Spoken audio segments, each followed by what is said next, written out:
చెప్పుకోవాలంటే ముఖ్యంగా పర్యావరణం అంటే మనము మన చుట్టుపక్కల ఉన్న అన్ని వనరులు, మొక్కలు, జంతువులు, తర్వాత నిర్జీవులైనటువంటి గాలి, నీరు, నేల ఇవన్నీ కలిపే మనకి పర్యావరణం.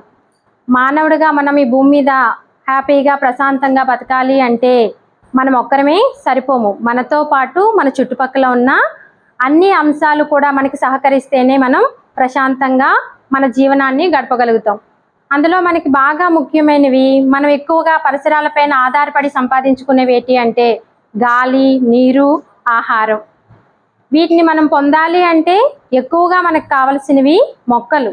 ఆ మొక్కల్ని మనం ఏం చేస్తున్నామంటే మన నిర్మాణాల కోసమని ఫ్యాక్టరీస్ నిర్మించుకోవాలి, ఇల్లులు నిర్మించుకోవాలి, ఇండస్ట్రీస్ని ఏర్పాటు చేసుకోవాలి, సివిలైజేషన్ అనే పేరుతో జనాలు ఎక్కువైపోతున్నామని కట్టడాల కోసమని, తర్వాత మన అభివృద్ధి పేరుతో ఫ్యాక్టరీస్ని ఏర్పాటు చేసుకోవడం అనే ఉద్దేశంతో మనం అలా అయితేనే నాగరికతంగా ముందుకెళ్తున్నాము, లేదంటే ఏమీ లేకపోతే వెనకబడిపోతున్నామని రకరకాల ఉద్దేశాలతో ఏం చేస్తున్నామంటే మొక్కల్ని నరికేస్తున్నాం. మొక్కల్ని నరికేసిపోతే మరి అవి ఎలా జరుగుతాయి అంటే మన అవసరానికి వరకు మనం ఏం చేయాలంటే వాటిని నరికి మనము అట్ల ప్లేస్లో మళ్ళీ రీప్లేస్ చేసుకునే అవకాశం మనకు ఉంది. ఒక మొక్కను నరికితే ఇంకో మొక్కను వేసుకునే అవకాశం. కానీ మనం ఏం చేస్తున్నామంటే మనకి